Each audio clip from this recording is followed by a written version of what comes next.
Good morning, good afternoon, and good evening, everyone. My name is Nate. I also go by Hockey Boy Nate, and today we have a lot to discuss. The beginning of a new schedule here for the time being until weather starts to kind of calm down. So from now on, I'm going to be uploading videos in the evening as well as the morning. The evening videos are going to be the more in-depth analysis type videos. The mornings are going to be the kind of lot less time-consuming portion.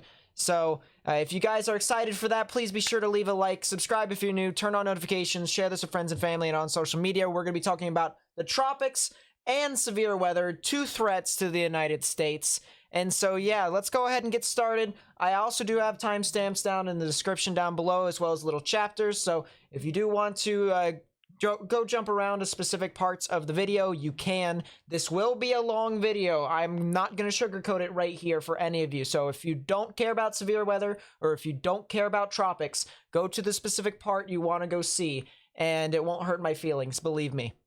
But let's go ahead and start out with severe weather. The end of the day one outlook here for Wednesday, which is today. We do have a 1 out of 5 on the severe weather scale here for the upper Midwest, as well as portions of the East Coast here from South Carolina down towards the Jacksonville, Florida area. So if you guys are over there, you guys have a 1 out of 5 on the severe weather scale there. Other known as a marginal risk. And then you also have this giant light green area. That is just a general thunderstorm risk. So if you're in that area, you have a chance for some general thunderstorms. Not exactly expected to be severe, but you could get some rain. Now here's the day 2 outlook. I'm not going to show you all the radar for day 1 because it's the end already. All right, I'm uploading this video at the end of the day.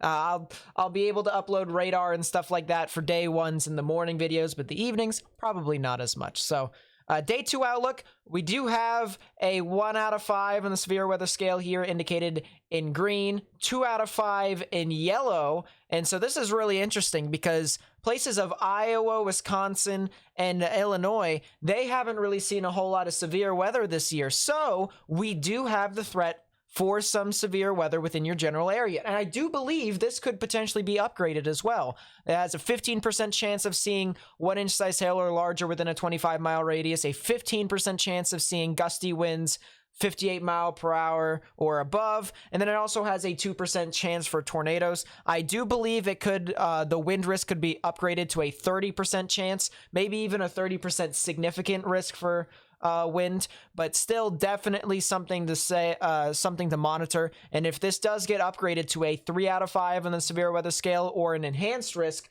then we definitely need to watch out for this severe weather setup. Now, if we take a look at the high temperatures here for Thursday, you can see much of the United States is really hot. As a matter of fact, from basically, I'll say probably 3/4 of the entire United States has high temperatures of 80s tomorrow, which is absolutely insane there. You can see all this tan and dark red within this general area. Even some of the whites and the blacks indicating triple digits. Very, very intense heat, especially over in the West, with them having an exceptional drought. They need rain badly. But for the most part, it is relatively balanced to where places like the Central Plains could get the 90s, 80s up further north, but 90s, triple digits in the plains, even heading further towards the Rockies, and definitely the Southwest, where places like Vegas down to the Grand Canyon, all the way over across into places like Sacramento and Bakersfield, triple digits across the board over there. Very, very hot temperatures across the board. And then the Northeast is the only area that really gets below 80. So that's something to make a note of for that. Now, let's take a look at the simulated reflectivity here for Thursday. If you guys want to pay attention to times and all that such, I do have it up here, the top right-hand corner. And so if you guys want to just follow along, you see something that catches your eye, go ahead, take a look to the top right-hand corner. You'll be able to get all the information you need. We're going to be using the NAM 3-kilometer model here with this one. I do believe it is a little bit better with this setup, but then again, most of the models haven't been really too good as of late, so who am I kidding? But at 1 o'clock here, we do have some scattered showers here across portions of the upper parts of Michigan as well as Wisconsin. You do have a little bit of thunderstorms that are starting to try and form across the border of Iowa and Minnesota, that prefrontal convection will start to race across towards the north central portions of Iowa further down before they deteriorate. But then a new set of storms start to form here. Northern Iowa, as well as central portions of Wisconsin, even western portions of Wisconsin near the Mississippi River. That will start to begin to form some more showers and thunderstorms, and this will be your major damaging wind risk, in my honest opinion, where it just really blows up, starts to congeal more into a bit more of a line segment, a couple bow echoes that are starting to form within there and really race across. And this is one of the things to where you guys could definitely see some damaging winds above 60 miles per hour. Would not be surprised if you had gusts up to 70. Would not be surprised if you saw that. It will not be anything like you saw last year with the giant derecho. Not anywhere close. But you do have a damaging wind risk that will be surging on through here in the overnight hours, and then continuing to move on through into places like Chicago, in the Chicago metropolitan area, from 3 to 5 a.m. in the morning. Taking a look at the dew points here, we're going to basically kind of dissect the environment here for you all to give you an idea as to what all is probably going to happen. And so the dew points, anywhere within these yellows and above, that is where you can get your 60-degree dew points, and that is favorable for severe weather, especially here. Some of these oranges can indicate 70. You even have as high as 75 here towards places like the borders of Iowa, Illinois, and Missouri. Very, very warm and moist down there. And so we definitely have high dew points here. Anything above 60-degree dew points is favorable.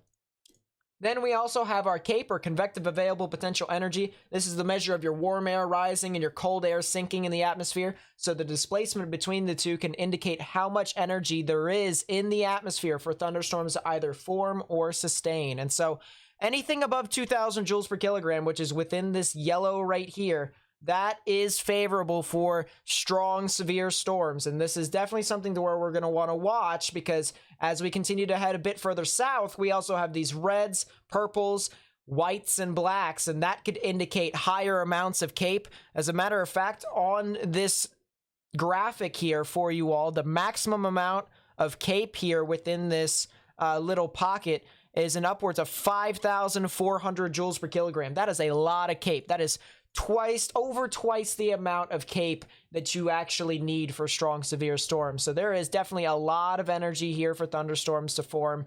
And if these thunderstorms can tap into that unstable air mass, which is what this CAPE is, then you could potentially see some very strong and severe storms. Now, if we take a look at the wind shear here, 500 millibar wind shear, which is about 1 kilometer above ground level, it's not exactly the best thing in the world to look at, but it will amplify overnight. That's typically what happens, is that winds amplify overnight because the pressure tends to rise a bit more and how the temperatures start to fall. And so when you start to get that drop off, more or less, that's when you can get a lot more winds to really kick up. And for the most part, we're going to just basically be looking at the directional wind shear here, which could indicate veering in the atmosphere, which is just basically a movement of wind with height. And so if we find any crossovers here from the 850 millibar winds, which are moving from the south and west at about, say, 20 knots at maximum, if we can find any winds here at the 500 millibar wind shear level, which is about 6 kilometers above ground level, if this overlaps off to where it's like curling to the right, then you do have the potential for some things to be tornadic. And indeed we do have the chance for that. So maybe some of the prefrontal convection that happens from the time frame of the early afternoon to late afternoon and early evening, right around that time frame, you could potentially see something tornadic within those storms. But I don't really anticipate the stuff overnight to really be all too tornadic. So that is the good news there for you all. But for the people who wanted severe weather, you're definitely going to get a little bit of it towards the afternoon, but into the latter stages of the evening, into the overnight hours, that's probably going to be the worst aspect of your severe weather threat. And I know some of you may want to witness it during the day, but it's unfortunate for everyone whether it's because of safety or because you're a weather enthusiast, it is happening during the night. All right, we're going to take a look at the day 3 outlook here. It's not supposed to be day 2, but day 3. Here's the day 3 outlook. We have a giant 1 out of 5 on the severe weather scale here indicated in this dark green. You also have a little bit here in Louisiana. This is basically out for the tropical system that's going to be occurring in the Gulf here within the next day or so. We'll talk about that a little bit more in the video, but they're basically anticipating that there will most likely be a chance for some tornadoes within that general area, which is typically what tropical systems bring. Not really damaging winds, because tropical systems don't create severe characteristics, they create tropical characteristics. Severe weather and tropical weather are two entirely separate things, but they're very similar in regards to impacts. But in this case, there is the chance for some tornadic activity to be here in the southern portions of Louisiana. And then we also have this massive severe risk here in the Ohio River Valley into the Mississippi River Valley, and the giant 2 out of 5 on the severe weather scale here across portions of Indiana and Ohio, that general area over there. I also could potentially see that could turn enhanced risk for damaging winds. I definitely think that is possible, but we'll definitely have to see as this continues to get closer and closer to the day, and I'll update you guys again tomorrow with the Storm Prediction Center's risk. High temperatures across the board, same thing for the most part as the day before. Very hot across the board. Most of the country is in, actually, I believe all the country here, except for portions of the Northwest, are in 80s and above. Very, very hot temperatures here across the board. And the West really does not get a break over here. Triple digits again. Triple digits in the plains as well, in some portions of the plains, but triple digits even into 120 south of Las Vegas near the Grand Canyon. That is just absolutely insane, and temperatures approaching 120 in Death Valley, and so that is very, very unfortunate. We're hoping that a tropical system in the Pacific will be able to bring some moisture up into your general area so that you guys could get some rain. But even if it does bring some rain, it could cause some flash flooding, but it isn't expected anytime soon. So I'll keep you guys updated as to when you guys could potentially see some rain. But as of right now, I don't exactly have a timetable. Now, if we take a look at the simulated reflectivity, again, we're going to be taking a look at the NAM 3 kilometer. If you want to take a look at the top right-hand corner, you guys can. But the leftovers of these storms from the previous day will still exist at around midday, at 11 a.m. Central Daylight Time, noon Eastern, which, by the way, if you want anything in Eastern, you just add an hour, which shouldn't be that difficult. But right within here, you can still see you got some of your storms that'll continue to fire about, and then how these other storms from Lake Michigan into the southern portions of Michigan begin to start forming in the early afternoon hours, form a congealed line that start to go across the borders of Michigan, Indiana, and Ohio. And you can see how that continues to progress on forward as this continues to really churn about. A lot of strong damaging winds with this massive bow echo here.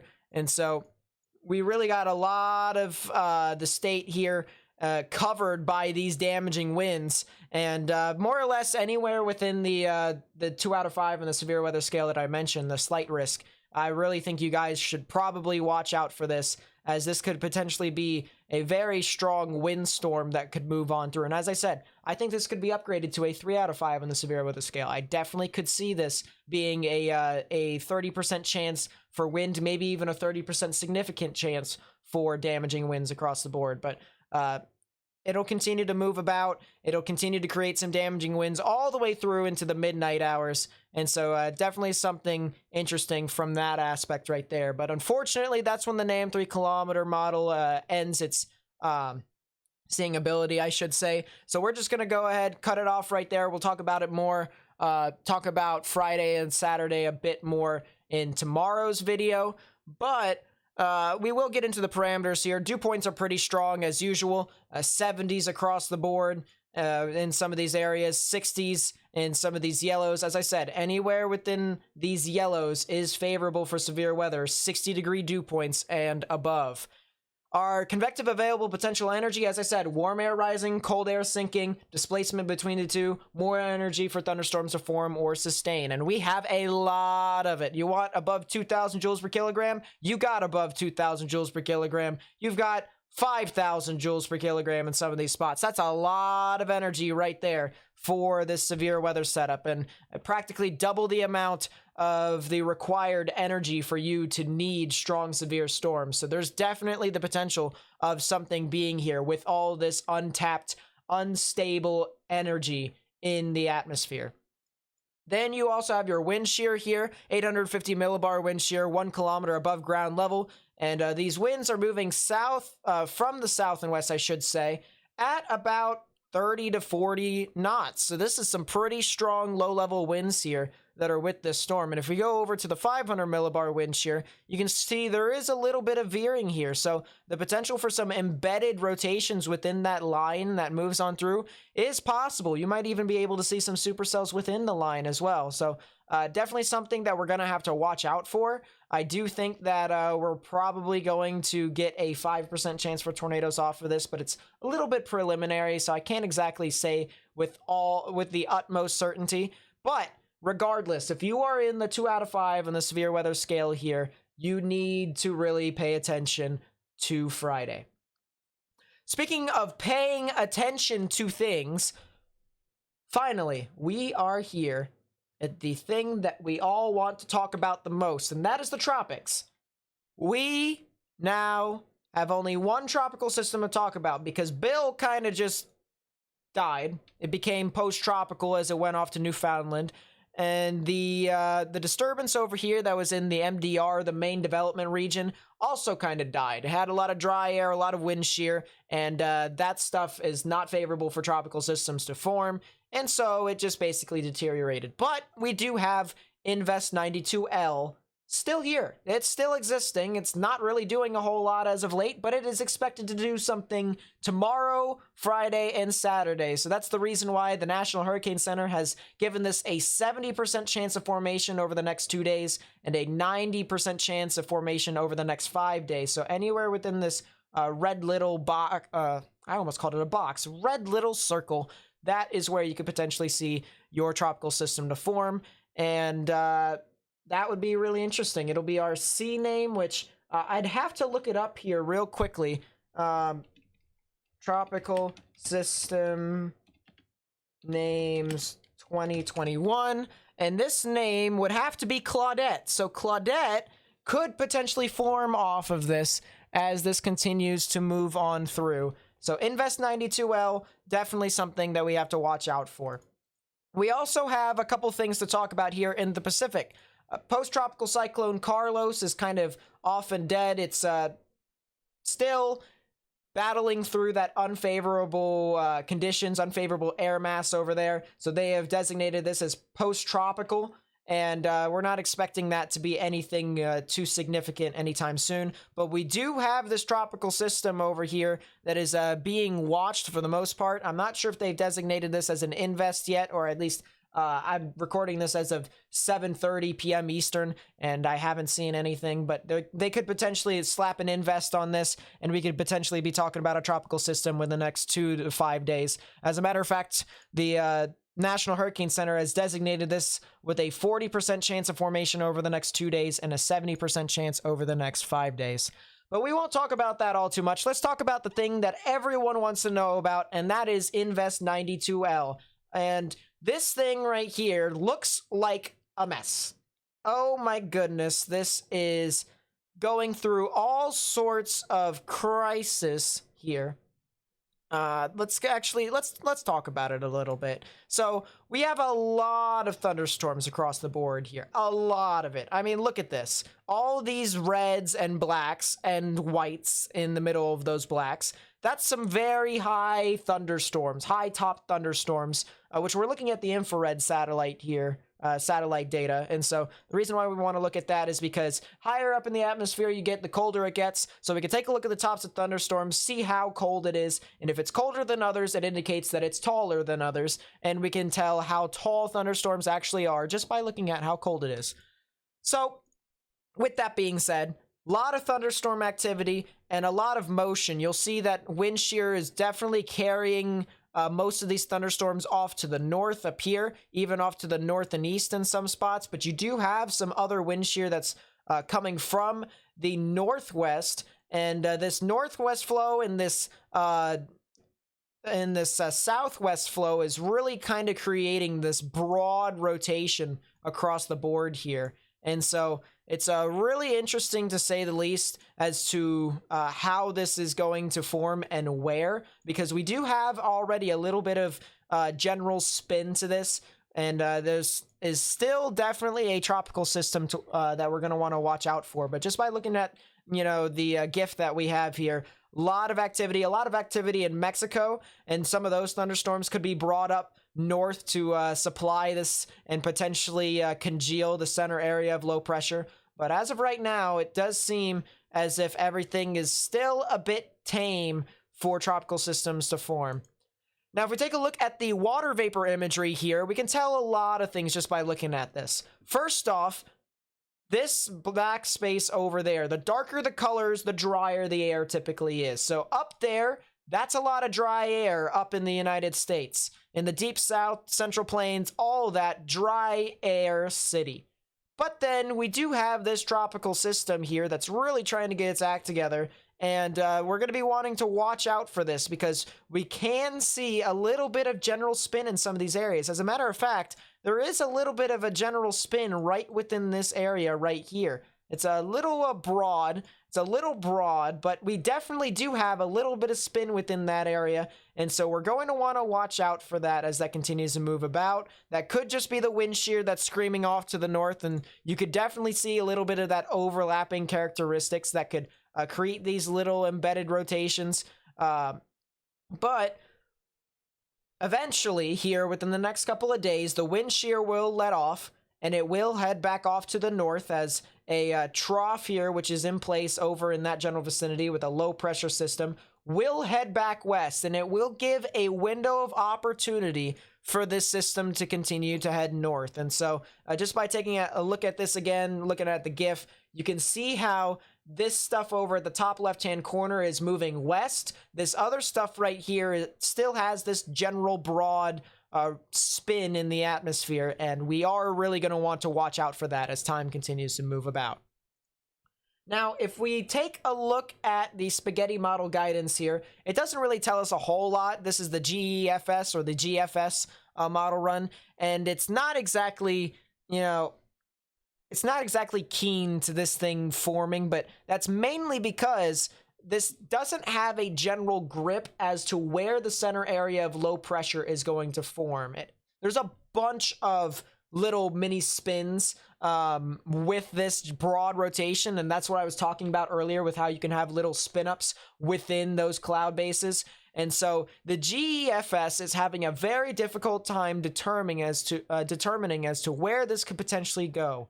But it does have one ensemble member that says that if this does form, this will head off north and potentially impact places near Louisiana, Mississippi, Alabama. I've seen others that impact Texas. And if we go over to the multi-spaghetti model guidance here, these are a bunch of different other models that are making a giant consensus.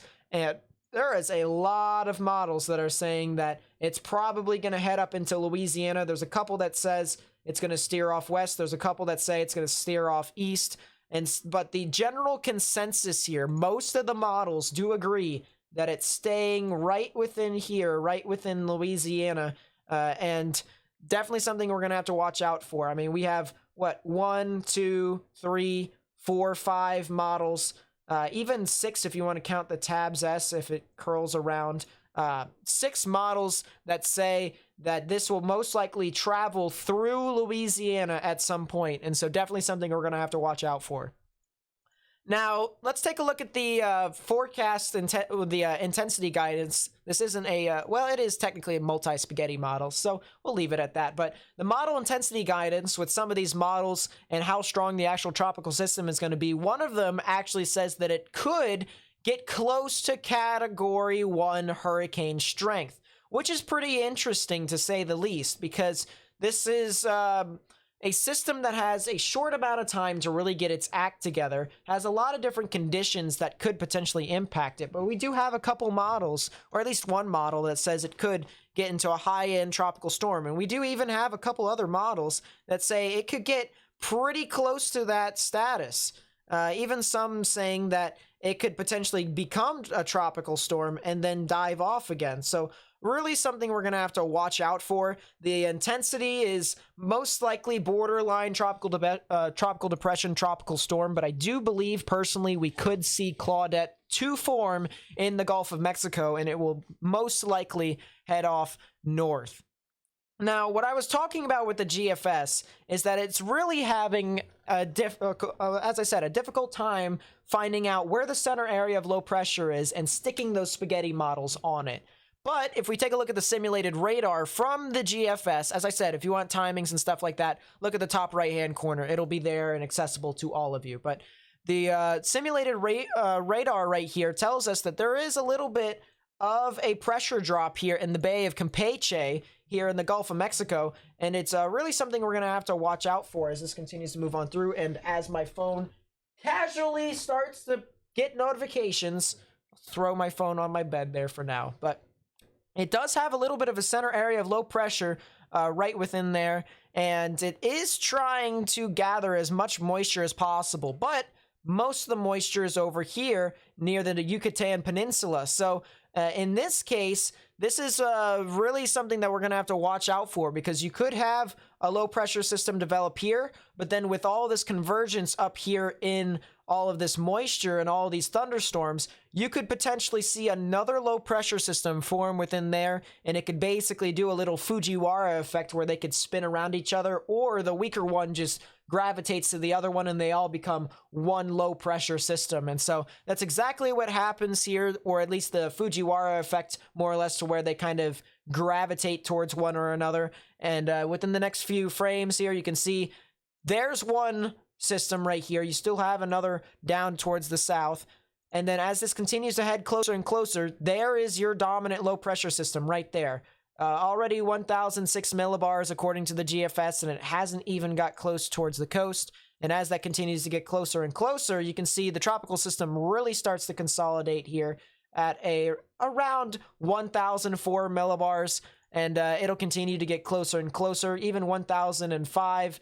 And by Friday evening into Saturday, Saturday morning most likely, we could potentially see our landfall there in central Louisiana, either East Texas or Western Mississippi, even Southern Mississippi, Southern Alabama. Right within that general area, you could potentially see the landfall of Invest 92L, whether it's a tropical depression or tropical storm Claudette.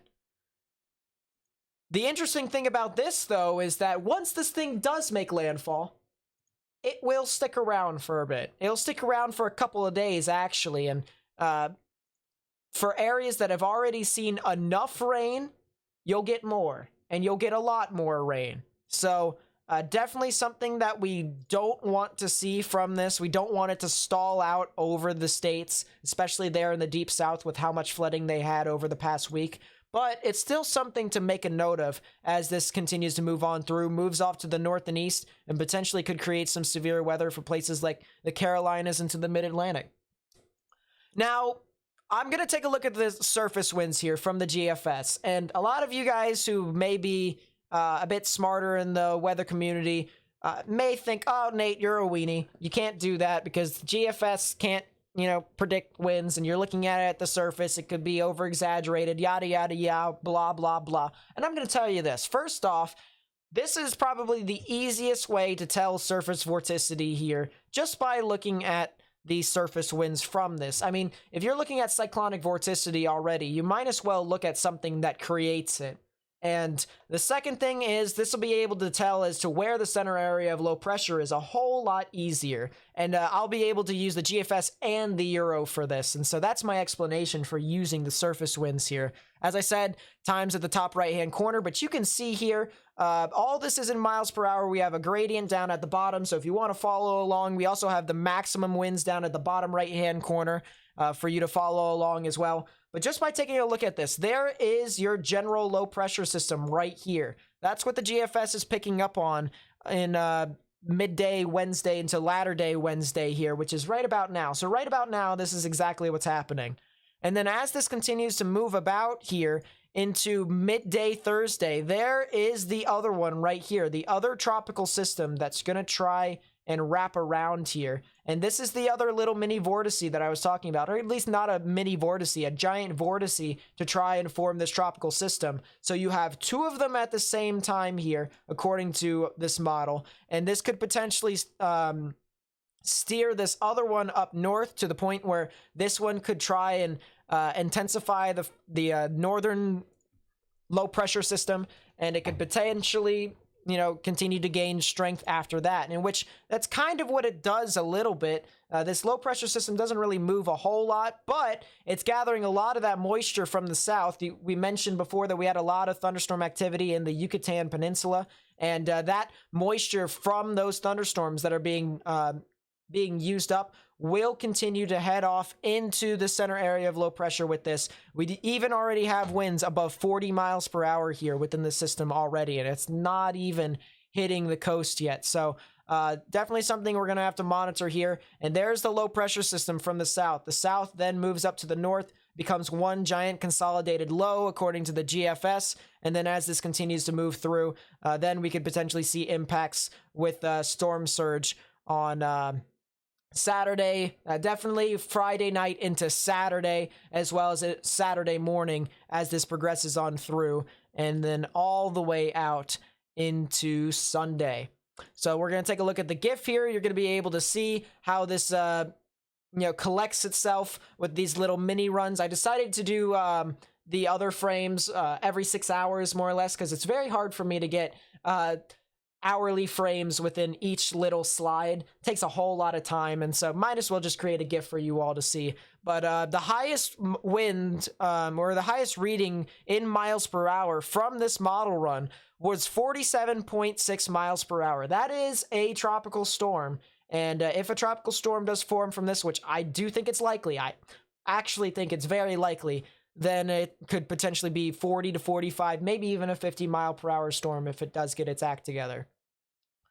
Now let's take a look at the Euro surface analysis. So this is the Euro model, the European model here. Same exact thing. Little, see the winds here. Got your general low pressure system here in the Bay of Campeche. So nothing really too different from this. But then as this continues to congeal, the European model says as well that there is another area of low pressure that forms from those thunderstorms. You also have your main or your original low pressure system that was in the bay, and as this continues to progress from the midday Thursday into early morning Friday, this does start to intensify. You could potentially see your tropical storm force wind starting to get its act together at the 2 o'clock outlook there on Friday in the morning, and by Friday evening you can see the winds start to intensify with the Euro, and as this continues to get closer and closer, you can see by Saturday morning Friday night into Saturday morning, the Euro does agree that you could potentially see a landfall right within that general vicinity. So definitely something pretty interesting with that. So here's the GIF for the Euro here. Pretty interesting to look at. As I said, it's almost kind of mesmerizing. I kind of want to just take a second to look at it. But to be honest with you, if I did that, the video would probably go longer than it already is. So one thing interesting to note is that the Euro model is the more aggressive of the two that I have shown you here. The highest mile per hour reading from this was 50.4 miles per hour as a sustained wind. That's not a gust, that is a sustained wind. And so a 50 mile per hour tropical storm, the European model is predicting, and that's pretty interesting to say the least. All right, let's take a look at the sea surface temperatures here. You typically want really, really warm temperatures for tropical storms to form or sustain or even intensify further, and we have that. We typically want no greens here. Some yellows could be possible, could be tolerable, I should say. But reds, browns, even into the lighter browns, that is exactly what you want to see. Very warm, very hot sea surface temperatures and upwards of 30 degrees Celsius across the board, which is around, actually it's above 90 degrees Fahrenheit. And so we definitely have some very hot sea surface temperatures here for this tropical system to either form or sustain. Now, if we take a look at the wind shear here for Wednesday, you can see that there is exactly what we were talking about earlier. A lot of these thunderstorms that were heading off to the north because of this very strong trough that's moving about with the low pressure system over here. But then as this continues to move on through, this trough will start to move west. You can see how this line already moved a little bit to the west here. This is on Thursday evening. And this will really start to kind of pave the way for this tropical system to kind of open up right within here where there isn't a lot of wind shear. But as this continues to move about, it will continue to experience wind shear off to the northern side. And what that basically does for any of you who are new to the tropics and how it works is that with hurricanes and tropical storms, they kind of like to do stuff on their own. They want their own moisture. They want their own thunderstorms to be able to have it only controlled by them or its own influence. And so it wants to gather those thunderstorms closer and closer towards the center of low pressure. But with what wind shear does is it basically says, all right, well, there's thunderstorms here. I'm going to move it somewhere else. And what wind shear does to tropical systems is that if there's a tropical system that experiences that wind shear, well, those thunderstorms that the tropical system tries to get closer to the center area of low pressure starts to get pushed away. And so it can't intensify if it gathers more and more of those thunderstorms, if it doesn't gather more and more of those thunderstorms to the center area of low pressure. So that's what wind shear basically does here. And especially since there is a lot of wind shear on the northern end of this, a lot of these reds and browns indicating about 50 knots of wind shear here. Very strong wind shear off to the north of this, so it will be battling a little bit of that wind shear, but noticing how the southern ends of this doesn't really have a whole lot of it, and there's a lot of moisture on the southern end, it could potentially sustain a bit further. It's just, if we split this into quadrants here, so we have the northeastern quadrant up here, northwest right here, southwest, and southeast. If we split it all up into quadrants, there probably won't be a whole lot of rain, whole lot of thunderstorms here on the southwestern quadrant because the wind shear in this case is moving off to the north and east, and it is pushing a lot of those thunderstorms away from the center area of low pressure. So if it wants that moisture and it wants to try and wrap it around, that wind shear is going to try and deflect it almost. So pretty interesting here. Even as this continues to move on through, there is a nice gap here for thunderstorms to continue to try and feed this tropical system. But then again, you have a lot of wind shear here to the north of it that could potentially make it so that this system is almost kind of incomplete. But it's still tropical. Believe me, it still will be tropical. Now, if we take a look at the moisture in the atmosphere for this, I mentioned earlier about the disturbance in the MDR, the main development region, that it had a lot of wind shear and it had a lot of dry air. So we just talked about the wind shear and how that could be unfavorable for tropical systems.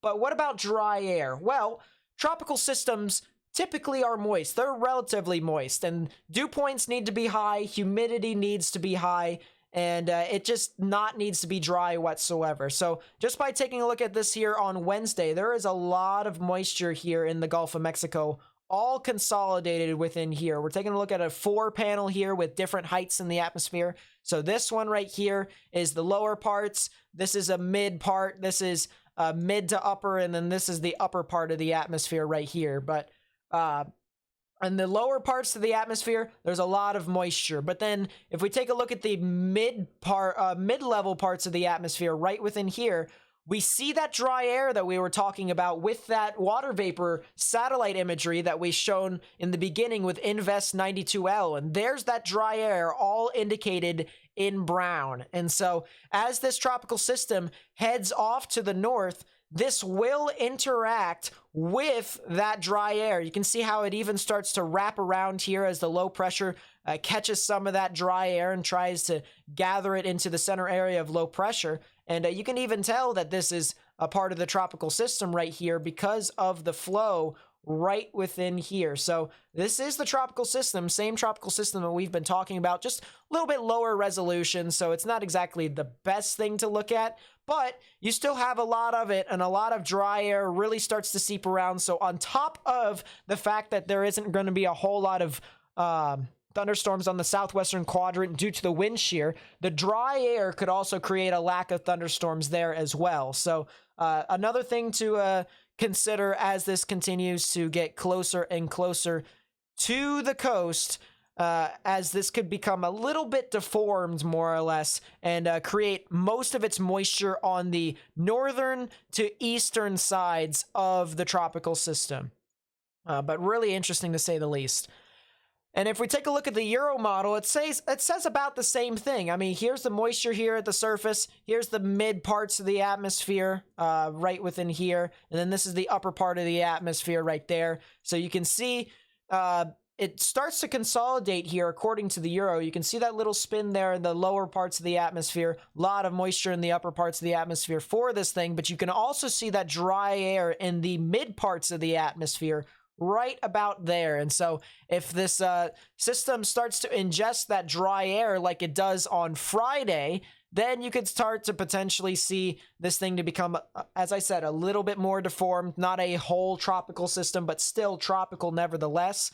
And that could basically mean that areas on the northern end of the tropical system and on the eastern end of the tropical system, as well as the southern end of the tropical system, that's where most of your rain is going to be. So if this tropical system, as the Euro and the GFS, does exactly what it says and it hits Louisiana, some places in Texas may not see any rain whatsoever. They'll see the rain off in the distance, don't get me wrong, but they won't be able to get the main action of the tropical system due to the fact that you have a lot of that dry air and a lot of that wind shear there with this event. So definitely something to consider as this moves about. And you can even see, look at how deep that dry air gets into, almost to the southern end of the tropical system right there. That's really interesting.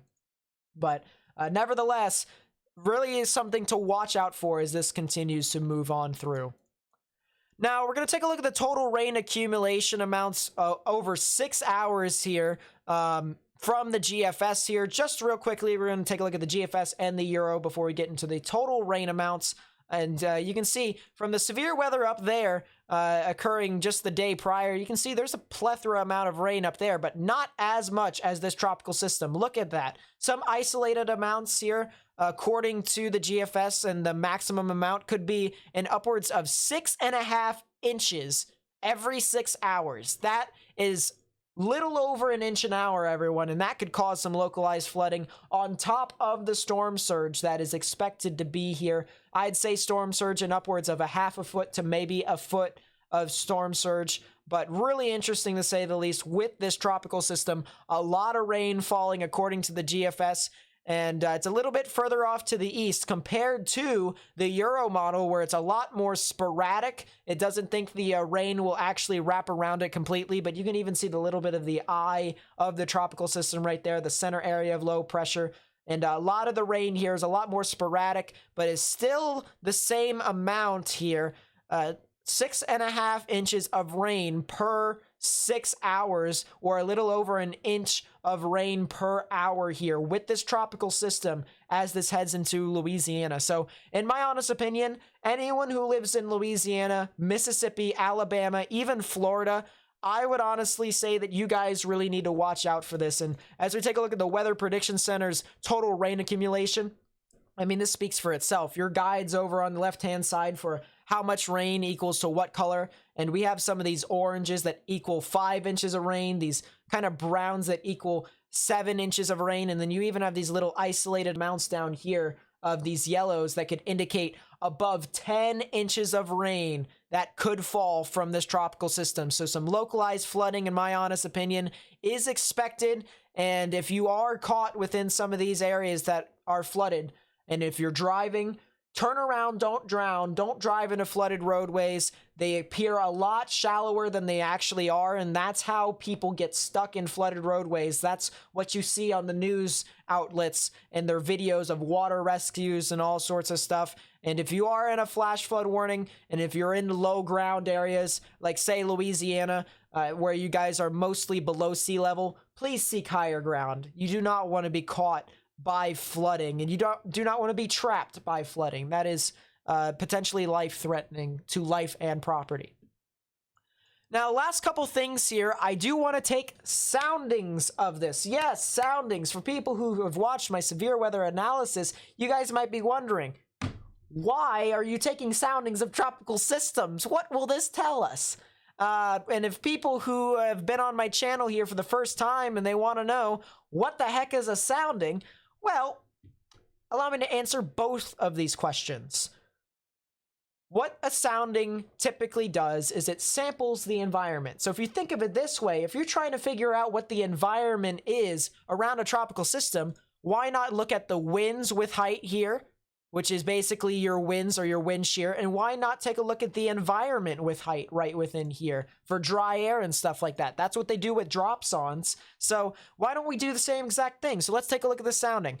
First things first, from a moisture perspective, this is as close as good enough as you're going to get. You want this green line and this red line to be almost touching. It's as close as possible. And what this basically tells us here is our green line is our dew point, and our red line right here is our temperature with height. And so these little dotted lines across the board over here as they go throughout the chart here, and these little numbers at the bottom, that is your temperature in Celsius. So it's almost as if kind of like a graph that tells you your temperature with height.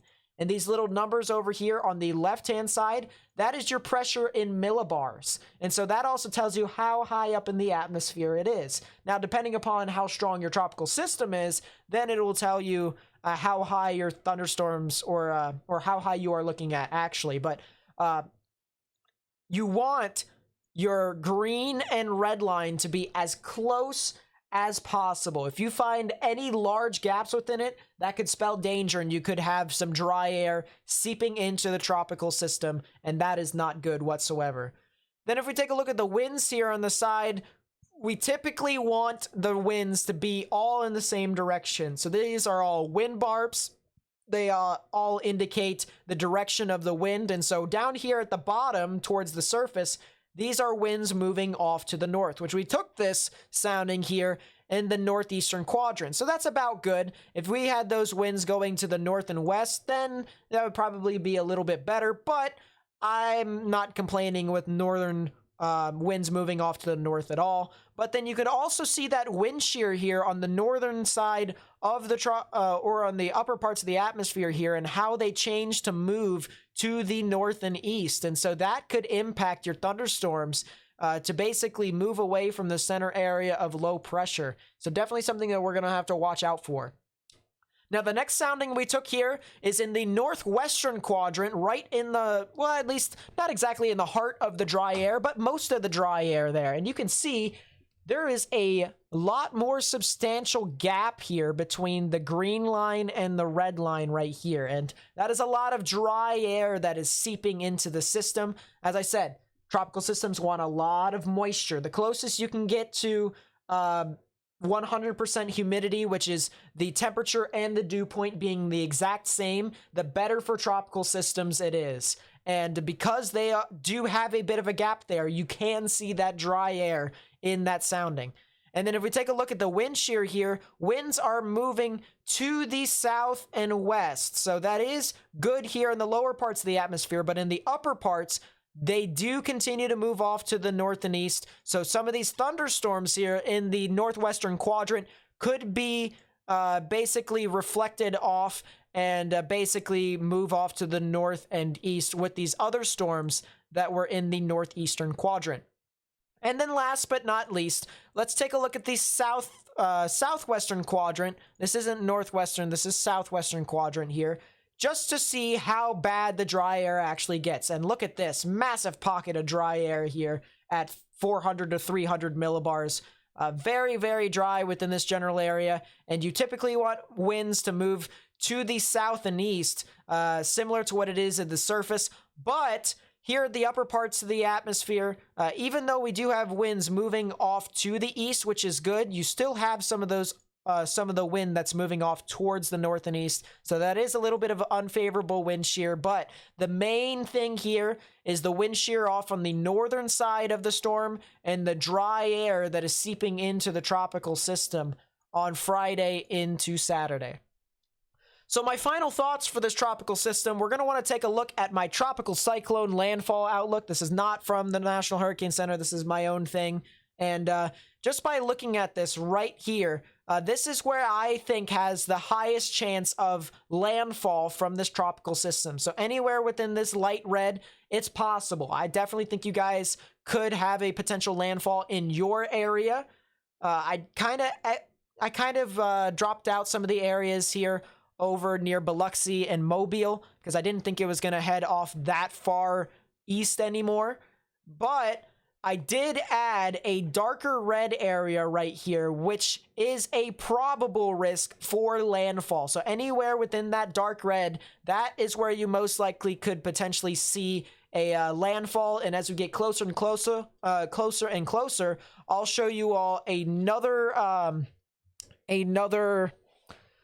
I guess, category for a landfall potential there, which will be higher than probable.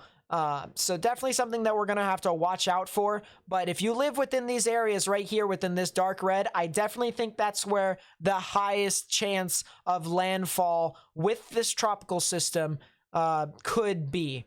So with that being said, that's it for the long video, 51 minutes of me explaining weather. I did not think I was going to get through this video, but you know what? I did. And so here we are. Thank you guys so much for watching. If you did like it, please be sure to leave a like, subscribe if you're new, turn on notifications, share this with friends and family and on social media. Also follow me on social medias. This will be a thing from now on. Whenever weather does get pretty hectic, I am going to upload 2 videos a day.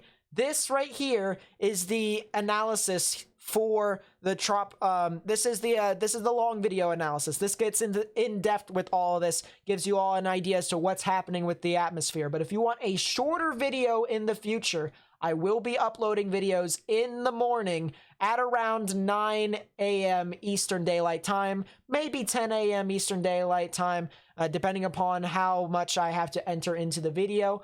But that is the plan from now on. So I will be updating you all as to how long that will be. But until then, assume that we do have a video in the morning and a video at night for the rest of time. So thank you guys so much for watching.